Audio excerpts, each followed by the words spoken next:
But by 313 AD, the face of what was called Christianity would undergo a dramatic transformation when the Roman Emperor Constantine the Great won his famous battle at Milvian Bridge, a victory that would ultimately make him the sole emperor of Rome. Before the battle, Constantine claimed he had seen a vision of a cross emblazoned on the sun, and heard a voice tell him, "In this sign conquer." Adopting the symbol, he went forth and conquered his enemies. A short time later, Constantine would sign the Edict of Milan, granting tolerance and protection to Christians. With the emperor's reported conversion, Christianity would eventually become the state religion.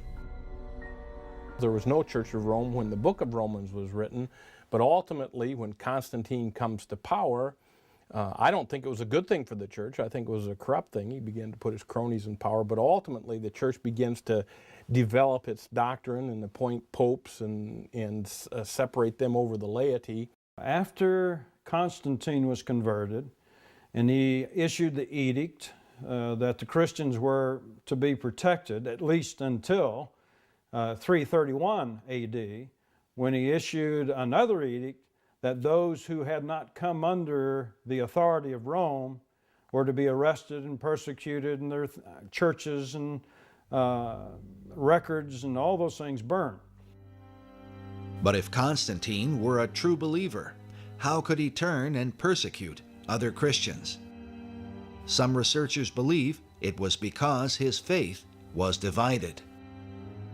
Researcher Dave Hunt writes that while heading the Christian church, Constantine continued to head the pagan priesthood, to officiate at pagan celebrations, and to endow pagan temples, even after he began to build Christian churches. As head of the pagan priesthood, he was the Pontifex Maximus and needed a similar title as head of the Christian church. The Christians honored him as Bishop of Bishops, while Constantine called himself Vicarius Christi, Vicar of Christ. For the cause of unifying the empire, the pagan practices of Rome were eventually combined with what was called the Universal or Catholic Church. But many Christians saw in this new system an apostate union between the church and the powers of the world. Through Constantine would begin the persecution of those who opposed the new universal faith. As a result of his edict against heretics, it would be said that more Christians were persecuted after his conversion than before it. When the Roman Empire would eventually suffer its decline, the bishops of Rome would rise up and take to themselves the titles of Constantine, Pontifex Maximus, Bishop of Bishops, and Vicarius Christi, the Vicar or substitute of Christ.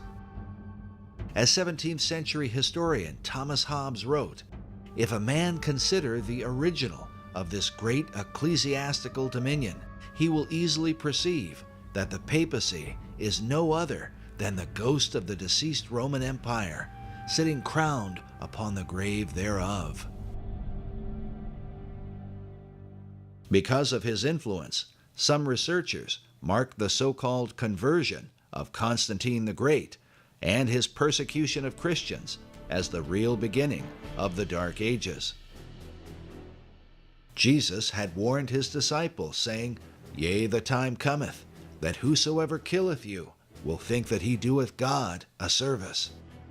And these things will they do unto you, because they have not known the Father, nor me.